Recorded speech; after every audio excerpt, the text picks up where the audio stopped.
Existe-t-il un seul conflit sur Terre qui n'implique pas le motif religieux? Eh bien, on a beau chercher, ce n'est pas reluisant. Alors bien sûr, on pourra débattre éternellement. Est-ce vraiment les religions qui sont source de conflits ou les manipulations qui en sont faites pour camoufler des intérêts bassement économiques ou politiques? Il y a en tout cas un fait, c'est que l'utilisation de la religion pour désigner l'autre, celui qui n'est pas vraiment comme nous, a clairement le vent en poupe, avec si possible les stéréotypes les plus caricaturaux. Le maghrébin est devenu le musulman. Les propos et les actes antisémites se multiplient jusqu'à l'absolu tragique. Quant au Cato, c'est moins grave, mais il est indiscutablement membre actif de la Manif pour tous et affublé d'un serre-tête. Tout cela intervient dans une culture où la religion est désormais considérée comme une source de division et non plus comme un facteur de lien social.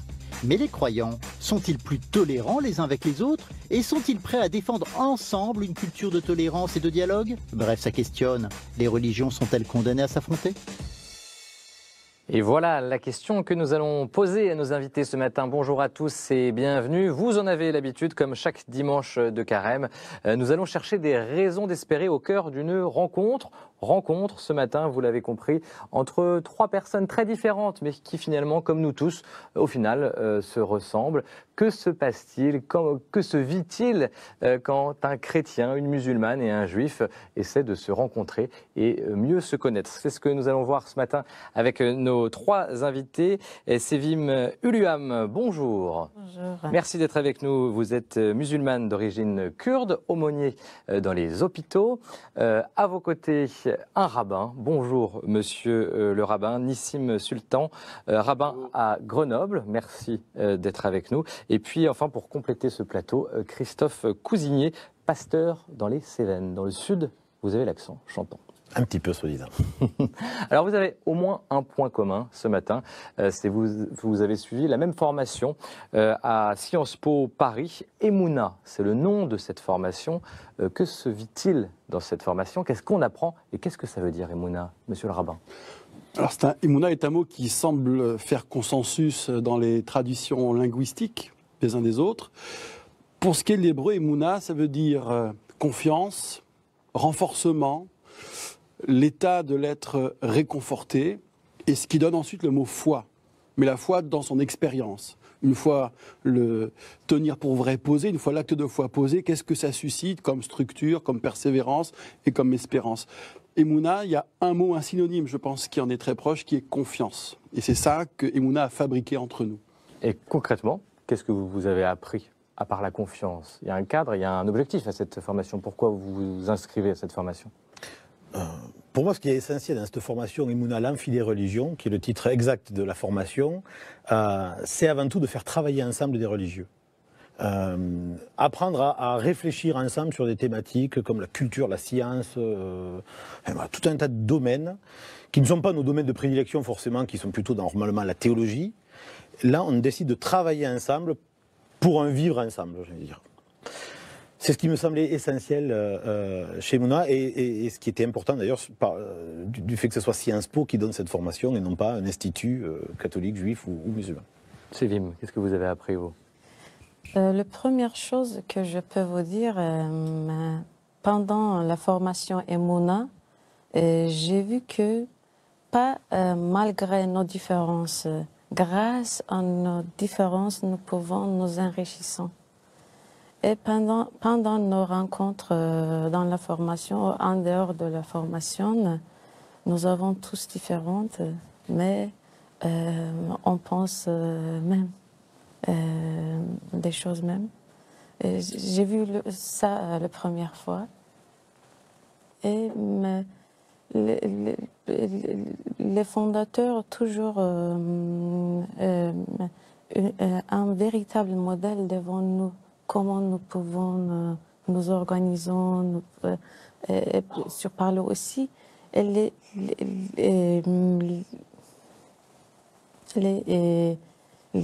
modèles. C'est parce que c'était pas évident au départ, c'était pas gagné. Oui.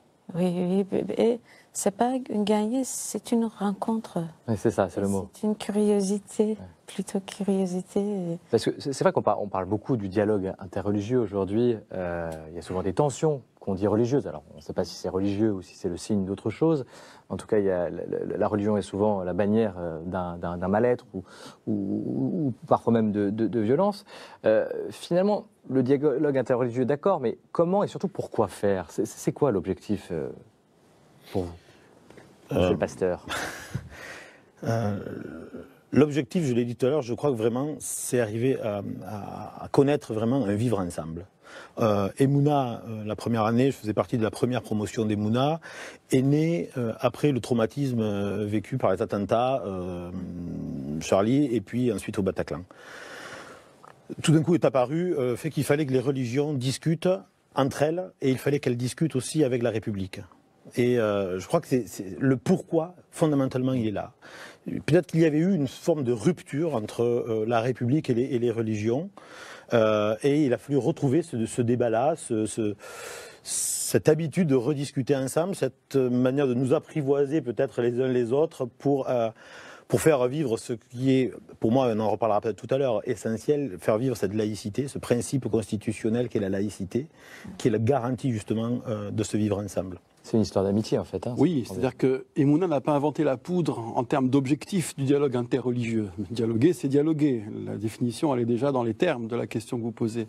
Par contre, c'est la méthode qui est nouvelle, radicalement nouvelle. C'est-à-dire de miser sur une amitié forte entre des êtres dépositaires d'une tradition pluriséculaire qui a vieilli, qui a mûri, qui est un produit extraordinaire, d'une très grande richesse. Mais aujourd'hui, ce sont des êtres qui incarnent. Et c'est ces incarnations qui se rencontrent. Et quand l'amitié est solide, on peut ensuite parler de tout. C'est-à-dire que, et la nouveauté elle est là, c'est pas tant le règlement théorétique ou conceptuel des vérités qui se contredisent entre elles. C'est pas par là que ça va se régler. Ces sujets seront évidemment sur la table, mais là où d'abord ça se règle, c'est dans l'aventure humaine. Qu'une amitié existe, et dans la confiance, c'est pourquoi je vous disais que le mot confiance ici a toute son importance, dans la confiance, tous les débats sont possibles et de manière extrêmement naturelle. Ça, c'est la nouveauté d'Emouna. Pas de sujet tabou? Non. Non? On peut... Monsieur le pasteur, des sujets qu'on n'aborde pas. C'est-à-dire? Alors, l'expérience est sans doute un peu différente. Comme je le disais, j'étais de la première promotion. On avait à essuyer un peu, pas les plâtres, mais à créer ce lien d'amitié. Je me souviens, moi, j'ai vraiment un souvenir le premier jour où on se regarde tous, sans deviner de quelle tradition d'ailleurs on vient les uns les autres, parce que ça ne se porte pas forcément sur la figure. Et puis, oui, ça doit être marrant. Ça. Oui, c'est assez étonnant. Voilà. Bon, alors, s'il y en a un qui porte une kippa, ça y est, on se doute à peu près. Ou si le col romain aussi est un signe, mais c'est les pasteurs qui posent problème. toujours. Les autres, ça va. Mais j'avoue que à la 18e journée, c'est-à-dire une année après, on voit que des amis, on voit que des gens avec qui on a partagé énormément, et avec aussi une sorte un peu de tristesse le dernier jour, de se dire à quand la prochaine rencontre. Voilà, ça, c'est essentiel. Alors, après, il n'y a plus que des prénoms. Il y a d'abord des prénoms, et c'est pas que les traditions s'effacent, c'est pas que les identités s'effacent, mais c'est qu'elles deviennent secondes, disons. Un point très important, ce premier jour dont tu parles, on arrive avec beaucoup de certitudes, ça veut dire beaucoup de faiblesses. On réalise très vite que ces certitudes sont autant de faiblesses, et qu'il y a à reconstruire dans la confiance, dans la solidité, il y a à réconforter un rapport à l'autre, à l'altérité, à réconforter un rapport aussi avec l'État. Non pas qu'on soit fâché avec l'État, mais il est vrai que le rapport avec l'héritage des Lumières interroge toujours. Et puis aussi, réconforter un lien avec notre propre tradition. Ces faiblesses de départ mises en lumière par la rencontre, elles trouvent un début de solution, de résolution dans l'ensemble du parcours Emouna. Ce sont ces certitudes-là que vous remettez un peu en question. Voilà, c'est ça. Bien sûr. C'est celle-là. Vous êtes d'accord? Oui, j'aimerais juste ajouter une petite chose à mes amis. Grâce à cette formation, j'ai remarqué que nous avons beaucoup de problèmes similaires. Par exemple, chez les musulmans, il y a par exemple le problème de l'éducation d'enfants, la place de la femme. Mais pendant la formation, j'ai eu l'occasion de discuter sur ce sujet par rapport à l'autre religion. Entre nous aussi, de temps en temps, nous avons rencontré en dehors de formation aussi. C'est une grande occasion pour nous, pour discuter, pour partager et peut-être pour soulever le problème aussi chez nous. Nous pouvons trouver... Quel problème vous avez trouvé, par exemple, voilà, personnellement? Oui, personnellement, par exemple, la place de la femme, c'est une grande question. Et quand j'ai vu des pasteurs femmes ou des rabbins femmes ou des femmes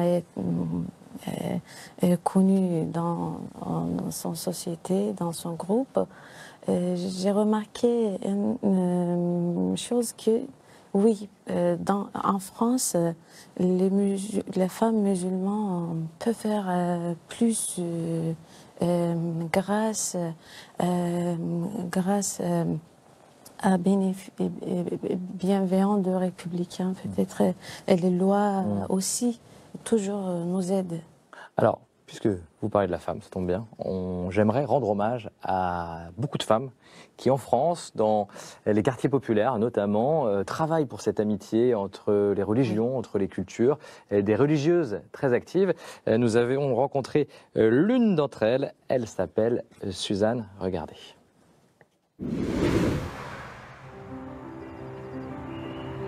Je suis sœur Suzanne, je suis religieuse salésienne de Don Bosco, j'ai 78 ans et j'habite l'île Sud depuis 4 ans maintenant. L'île Sud est un quartier populaire à forte densité musulmane. Le midi, je suis à la cantine de l'école Don Bosco de Lille et parfois ma croix arrive presque dans leur assiette et une fois l'un m'a demandé « Mais qui c'est ?» J'ai dit « C'est Jésus ». Ah, puis l'un dit « Mon papa, il prie Allah ». Un autre dit « Mon papa prie Dieu ». Ah ben j'ai dit « C'est magnifique ». Vous voyez, de la cantine, des choses toutes simples, il peut parfois surgir des questions, des interrogations. Je participe aussi toutes les semaines à ce que nous appelons un moment d'intériorité à la chapelle. Ils arrivent à jouer ensemble alors qu'ils sont différents. Voilà, ils arrivent à jouer ensemble alors qu'ils sont différents. Et vous, vous êtes de ceux-là. Et ça nous semble important de réfléchir avec eux à tout cela pour les aider à grandir aussi dans ce vivre ensemble. Et puis, le soir, dans le cadre de l'association Le Val d'Occo, j'accompagne 2 enfants au niveau de l'accompagnement scolaire. Tu vois, au moins je comprends ce que tu écris et toi aussi, c'est merveilleux. En ce moment, j'ai 2 enfants musulmans, Hakim et Younes, accompagnés de jeunes, comme je le fais. C'est d'abord les prendre en compte, les écouter, c'est les aimer et les prendre dans toute leur globalité avant de les aider à faire leurs devoirs. Ça m'apporte d'abord profondément de la joie. Et je crois que ça vivifie ma vocation religieuse salésienne. Chacun, là où nous sommes, je crois que nous avons quelque chose à faire. Un simple bonjour, un sourire, une aide, tout cela, à mon avis, contribue profondément au vivre ensemble. Ouais, c'est ce que vous disiez, elle est émouvante, cette femme, pendant que le sujet a été diffusé. Et puis elle parle de cette joie, cette joie de la rencontre. Est-ce que vous avez éprouvé, chacune et chacun, cette joie de la rencontre? Et si oui, d'où vient cette joie? Qu'est-ce qui procure cette joie, Christophe? Alors oui, on l'a éprouvé, cette joie de découvrir un autre qui est à la fois différent et très proche. Voilà, moi j'ai là, bien sûr, le visage qui apparaît d'un très bon ami imam. Maintenant, on est devenus vraiment amis. Mais genre à s'appeler de temps en temps, à prendre des nouvelles. Oui, là je l'ai appelé il y a quelques jours, il répondait pas, j'étais inquiet. Donc effectivement, il était parti à l'étranger. Il revient, voilà, et il m'appelle de suite pour me dire non, t'inquiète pas. Donc il y a une vraie joie à se retrouver. Je ne fais pas un voyage sur Paris sans essayer de l'appeler pour essayer de boire un café ensemble. Et puis de temps en temps après aussi travailler ensemble, ça peut être aussi des questions qui peuvent se passer. Voilà, lui en tant qu'imam peut m'apporter aussi des réponses à des questions que je me pose moi dans mon lieu d'engagement. Par exemple, comme quoi par exemple?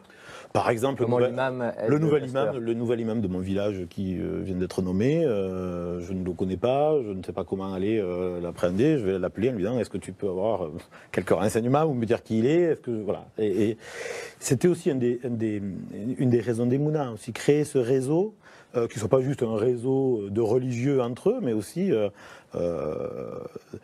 voilà, aller au-delà avec cette amitié, mais qui va œuvrer encore une fois, qui va œuvrer, et on va s'aider mutuellement.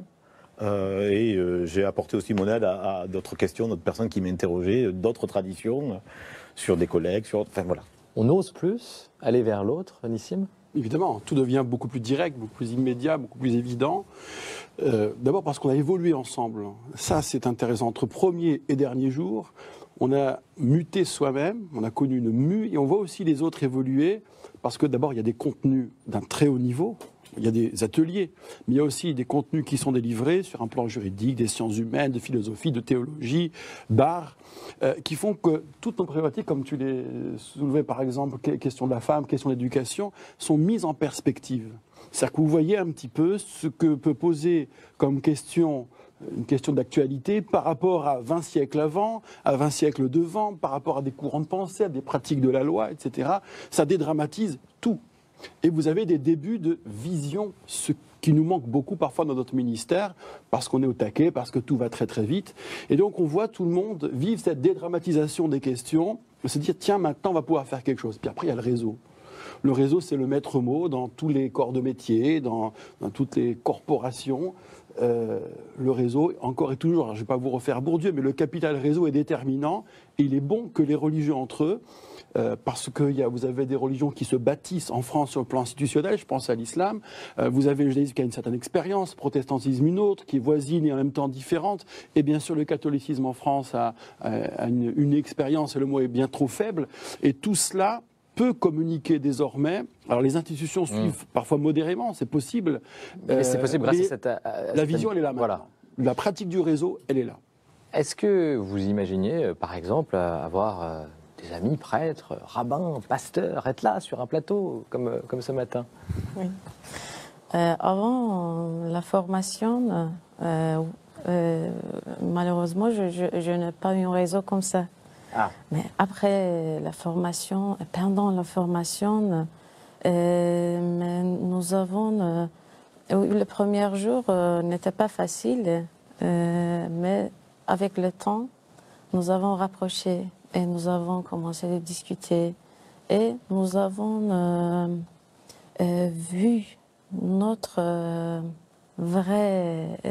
vérité devant notre vision. Ouais. Toujours ça. Et Ça a interrogé votre propre foi? oui. En quoi, par exemple? Pas propre foi. Par exemple, j'ai rencontré avec Nissim. Première fois, j'ai vu un rabbin.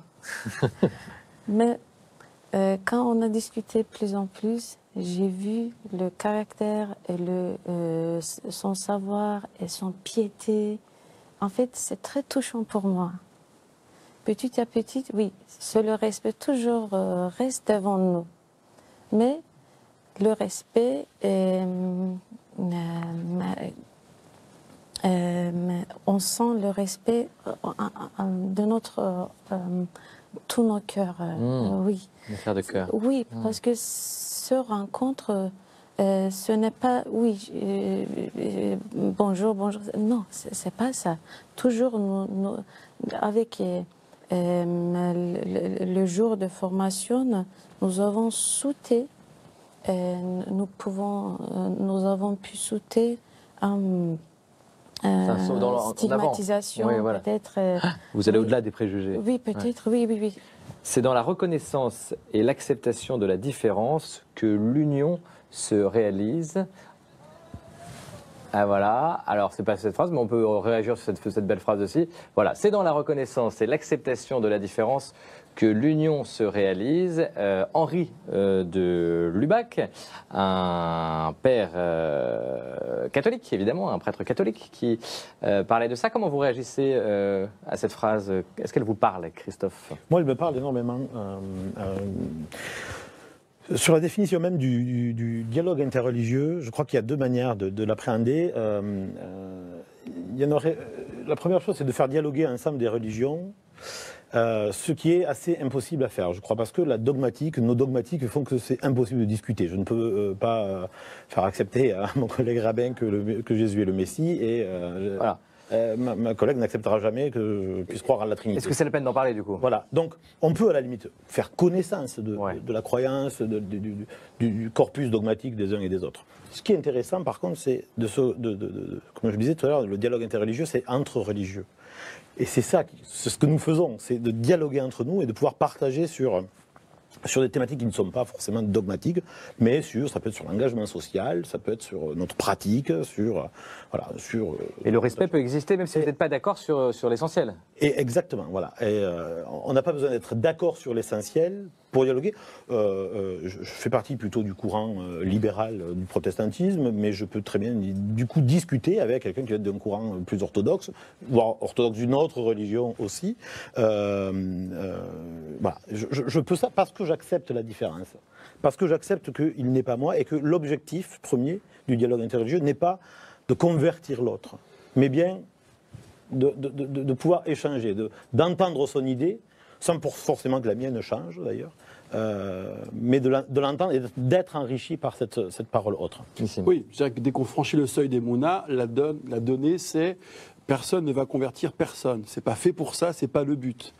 En revanche, j'irai un peu plus loin que ce que tu dis, c'est que l'amitié permet de s'ouvrir au narratif de l'autre.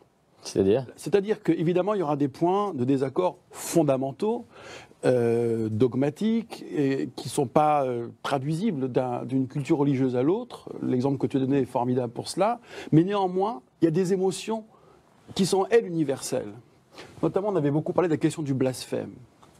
Et le ressenti de chacun par rapport au blasphème, par rapport à ces moments où les symboles, la foi est malmenée, qu'est-ce que l'autre vit? À quoi ça correspond? Est-ce qu'il est blessé comme un frère, comme un père, comme un fils, comme une fille? Comment ça marche? Cette traduction dans l'émotionnel de nos rapports aux croyances, à nos croyances, chacun, fait qu'on retrouve un langage commun qui est rendu possible par l'amitié, précisément.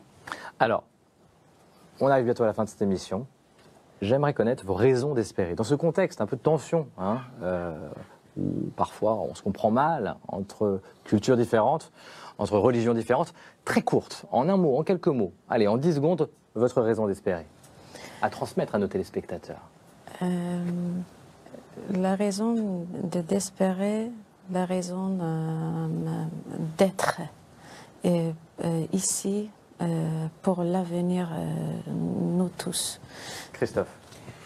Ma raison d'espérer, je crois que je ne peux pas accepter à un moment que la mort est le dernier mot. Et la mort dans tous ses sens, dans la mort de la relation humaine. Voilà, je crois toujours en la vie de l'humanité. Nissim.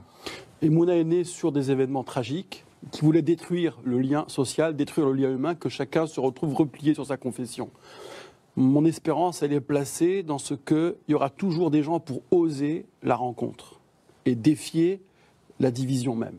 Eh ben merci pour ce témoignage collectif, j'ai envie de dire, puisque c'est un témoignage d'amitié. Ce sera, je crois, le mot de cette émission. Amitié, un mot sur ce livre aussi.